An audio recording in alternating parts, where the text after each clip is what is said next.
Hey guys, it's Vanessa and welcome back to my channel. This week I have another What's for Dinner for you guys where I share with you what I feed my blended family of 6 from Sunday to Thursday. Only this week I've gotten a compilation of our 4 favorite meals. I hope you guys enjoy.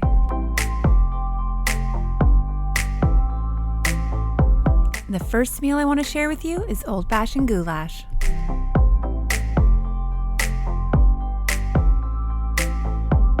Now let's take a look at what you'll need. I used an entire box of elbow macaroni. I used 1 onion, a can of mushrooms, just pieces and stems, the Classico sweet basil marinara, which is our ultimate favorite. Ignore that can of tomato soup, it does not make the cut. 1 whole big can of diced tomatoes, some chicken broth, some Italian seasoning, or you could make your own if you didn't have any, basil, oregano, some minced garlic, the jar is fine, a couple of bay leaves, and about 2 pounds of ground beef in a deep skillet.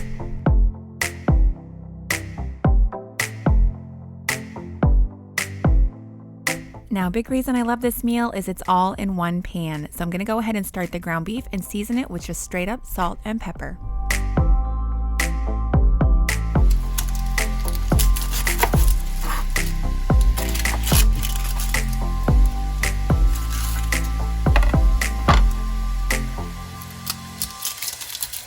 Now I'm chopping up my onion. You'll see here it's a neat little trick to make sure you get a nice fine dice. Go ahead and chop that up and then you can put it directly in with the ground beef as it's cooking.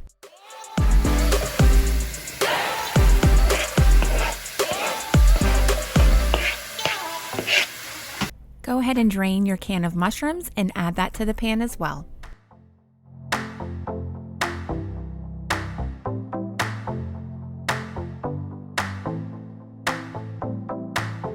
So go ahead and mix that up. Don't worry that it's not fully cooked yet. You're gonna go ahead and sprinkle on a few tablespoons of Italian seasoning, however many spices you wanna use. It's your family, your tastes.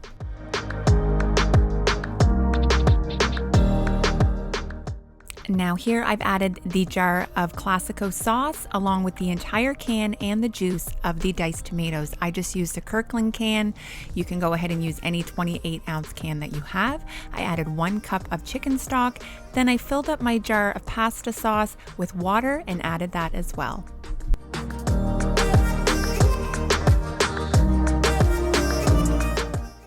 Now I've turned the heat up to high to bring this to a boil. In the meantime, I'm seasoning it with some more basil and oregano and 2 bay leaves. I would say I probably added about a tablespoon of oregano and maybe a teaspoon of basil.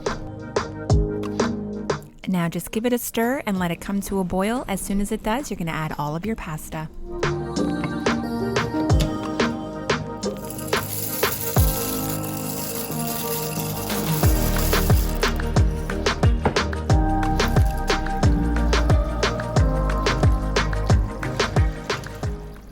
And at this point, you're gonna let it boil until the pasta is cooked and it looks just like this. I am telling you guys, this is delicious. If you have your own way of making macaroni, I get it. You like what you like, but I'm telling you, give this a try. 1 pot goulash is the way our family rolls.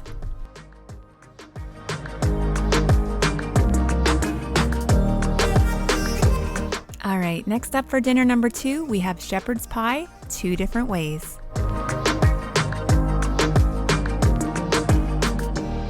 Now, Lord knows I have gotten a lot of comments. Everybody does their shepherd's pie differently. I'm just sharing with you how my family likes to do it.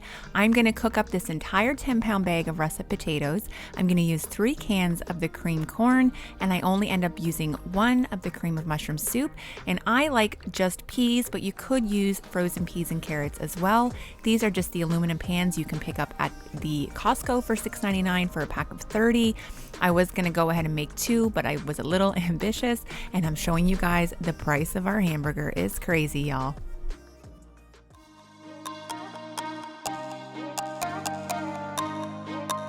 Now, before I start peeling my potatoes, I'm gonna go ahead and get my ground beef going. I'm just gonna season it straight up, salt, pepper, and some garlic powder.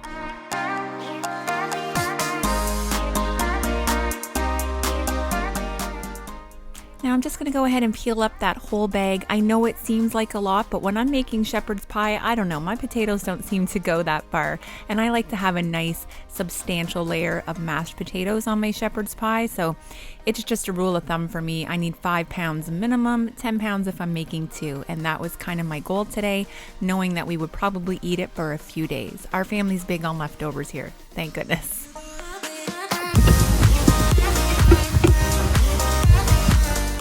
Now here, this was medium ground beef, so I have this on super high heat to try and burn off some of this fat, but I will drain any that ends up getting lost behind.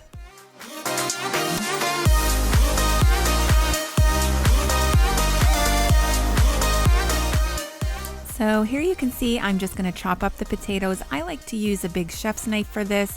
I used to cut them in my hand with the paring knife. That's how my mom taught me to do it. But honestly, my hands aren't that great anymore, and I find it's kind of hard on them to do it that way. So this is the best option for me. This is just the Cuisinart chef's knife out of their knife block set, and I get this on sale. You can get it at Walmart, Canadian Tire. It's a really good knife. Highly recommend it.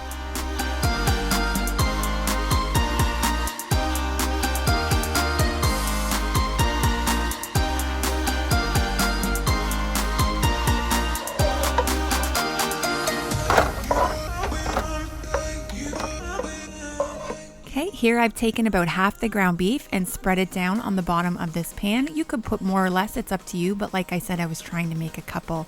I've also taken the other half of the ground beef into a bowl, and I'm gonna stir it together with this can of cream of mushroom soup. It will come together, trust me.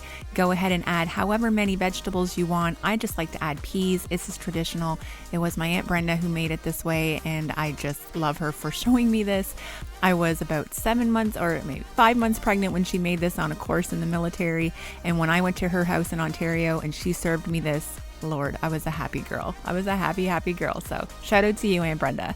All right, go ahead and take that mixture and smooth it into the bottom of a pan. I just have this little casserole dish that I like to use when I'm making something smaller, like my tater tot casseroles. So I'm going to go ahead and have those ready. As soon as the mashed potatoes are done, I'll dump them on top.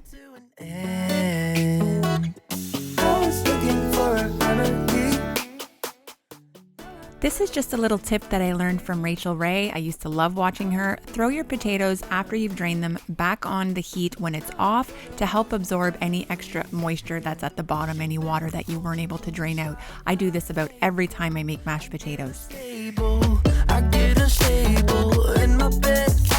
The only thing I season my potatoes with are pepper, a little splash of lactose-free milk, and maybe a couple tablespoons of butter.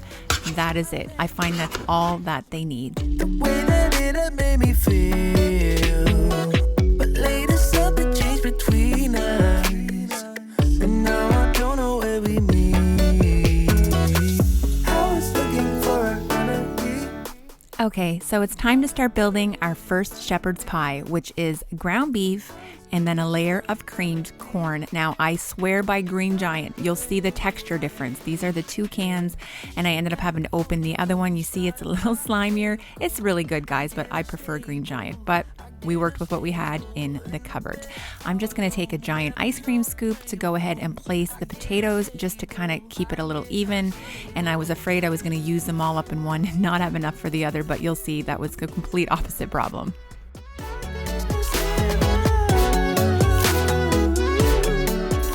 You see, I did have to add a little extra, but I'm just gonna go ahead and take my fork and smooth it out. Now I'm doing the same over here. I've loaded this one up. I find the one without the cream corn, I like to have more potatoes. So I do this with my fork because it creates little ridges and they crisp up in the oven really nicely. I'm gonna go ahead and bake this at 375 for anywhere from 35 to 40 minutes.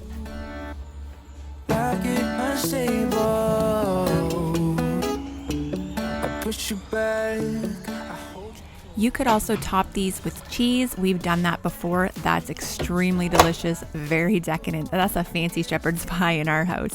But here it is. You see, it's got that crispy topping. I love that so much. And there's something about shepherd's pie that I love more day 2 and day 3 and day 4. I could eat this forever. So I'm going to cut into this one. This was the one with cream of mushroom soup and peas, just to show you guys what it looks like on the inside. I get unstable, I get unstable, I get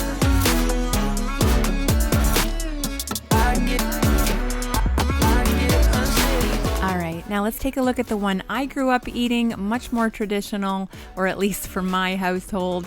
So good, you guys. It's so creamy and so sweet, and it's something that every kid in this house will eat, which y'all know if you got a big family, that's impossible to do. That's why it made my top 4 list for family favorites.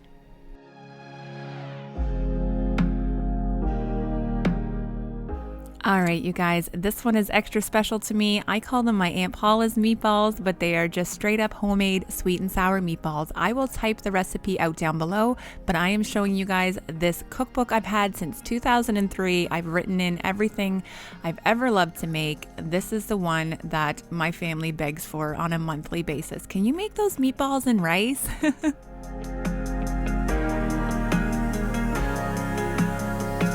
Now, when I make these, I make a big batch. So I have a few pounds of ground beef here, some breadcrumbs, pepper, garlic powder, some salt, and an egg. You will also need some ketchup, some brown sugar, and some vinegar. All of those are to go ahead and comprise up your sauce that you're going to cook them in, and some water and some ground mustard.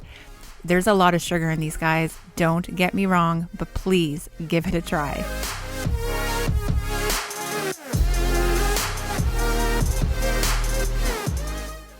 So while I was prepping everything, I also had some rice going in my rice cooker. I went ahead and rinsed off some jasmine rice, and I always cook my rice 2 to 1.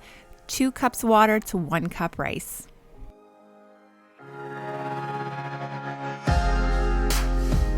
All right, so let's get into the good stuff, making the meatballs. All I do is I take 1 egg, combine it into all of the ground beef you see here. I added probably half a cup of breadcrumbs, a good amount of pepper, a pinch of salt. You're gonna add some garlic powder, and that's it. These meatballs are super, super simple, you guys. You could make them however you like. You could probably even use frozen, but I would strongly suggest you try this first, because having that homemade melt in your mouth meatball is what makes it all worth it, with the sauce and the rice. So good. Please, please try it.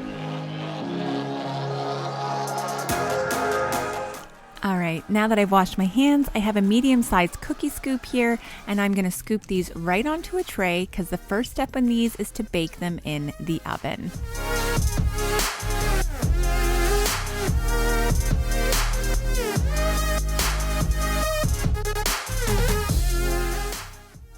Now, to be sure I get them all the same size, I usually use the cookie scoop, and then I use my hands to roll it out and just hold them together a little bit better. Once this is all done, you can go ahead and bake them in the oven at 425 for about 20 to 25 minutes, just to get a really brown crust.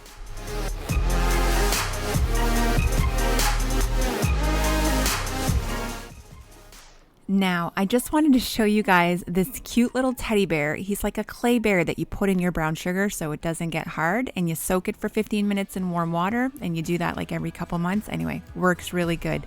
Obviously, you guys, the first ingredient in this is brown sugar. Then you're gonna go ahead and add some vinegar along with some water.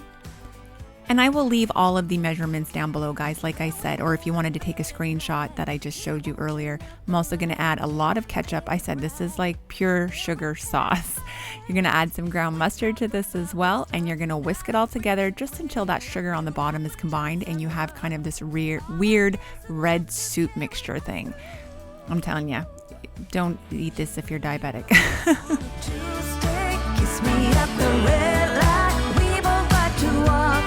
Shelby Park. You hold my head at bedtime. You know my favorite wine. This is why we work. All right, so my meatballs were ready. My rice is ready to go. It's got just that right consistency that I like. It's just a little bit sticky. I went ahead and transferred all my meatballs into this Dutch oven because it is going to bake in the oven some more. Go ahead and dump all that sauce, all that goodness right on top of your meatballs. Then you're gonna throw a lid on and throw it in the oven. You're gonna bake these pretty low, around 325 for around an hour and a half to 2 hours. I would say we always crack and eat them at an hour because we're so hungry and they smell so good. But the longer you can let them sit in there, the better they're gonna taste. I don't like whiskey. This is why we work. Why it's you and I. when they come out. This isn't a sauce that's going to thicken as it sits, so if you wanted to make it a little thicker, I'm sure you could create some sort of slurry to go in, cornstarch or flour, but this is just how we like it. I like a nice thin sauce because you see here, I like to spoon it over my rice, and sometimes I'll cut open the meatball and pour more sauce over it. It's good, guys. It's good. Please try these. Aunt Paula, thank you. I feel like my aunts need all of the credit for this video. Here it is, you guys. Meatballs and rice, a family favorite for sure.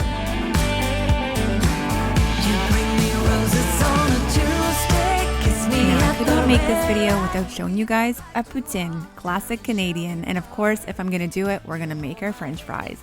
All I do is take these huge russet potatoes. They're the ones that come individually wrapped in aluminum foil, like ready for the barbecue, because I find they're just the right size.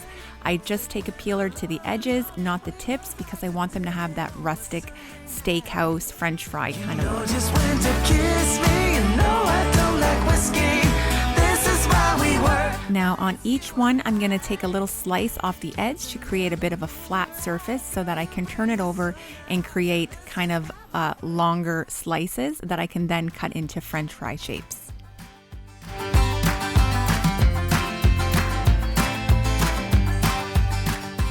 Now, once that's all ready, I'm gonna go ahead and slice them. You see, I already have a bowl with some water there because I'm gonna wash them off. But the thing with the French fries and homemade French fries is you really wanna give them a good soak. You soak them for 30 minutes, you drain them, and then you put them back in cold water, and you can let them sit all day for a couple hours, as long as they're sitting enough that you're getting some of the starches out of the potatoes so that they'll fry a lot better. You'll get a much crispier outside and a softer inside. But you're bound to break down, bound to lose, bound to get knocked right out of your boots when I use my witchcraft. Now here, I'm just laying the fries out, and I'm gonna dry them really, really thoroughly with a paper towel. Bending all the rules. Now heads up, we are deep frying. I just buy this 5-liter jug from Costco. I find it's the best deal, and I use almost the entire jug. This is an air fryer. Girl, this ain't an air fryer. This is a deep fryer that I bought off Amazon. If I can, I will link it down below, but it has the multiple fryer baskets and a lid. I love this deep fryer. I will say, when we bought it, we deep fried everything. We don't use it very often now. I use my air fryer. But when I'm making homemade French fries, you guys, there's just something about it. And you should also know when you're making fries in the air fryer, you have to do small batches. And with the deep fryer, I could just throw it all in. So I wasn't wasting time tonight.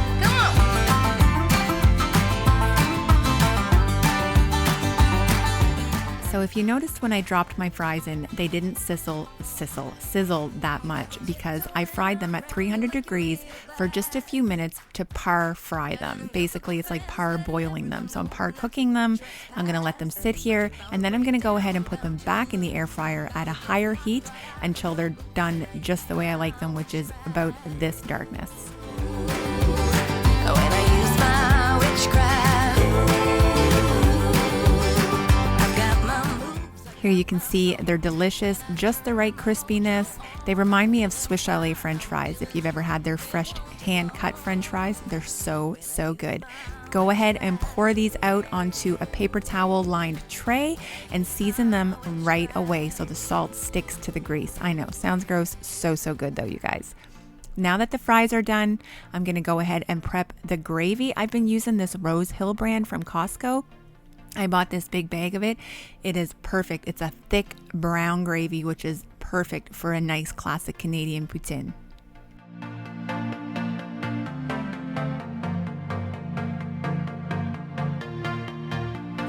Now, of course, here's our fries, but what would a Canadian poutine be without cheese curds? If you guys have never tried them, give them a shot. They're also called squeaky cheese.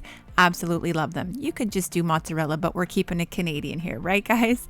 So I'm gonna go ahead and put those on and ladle on a few good spoonfuls of this brown gravy. Look at it holding onto the fries. It's literally hugging my French fries. You guys, try a poutine, make your own fries, make your own stuff. I'm telling you, it's worth it. It tastes so, so good.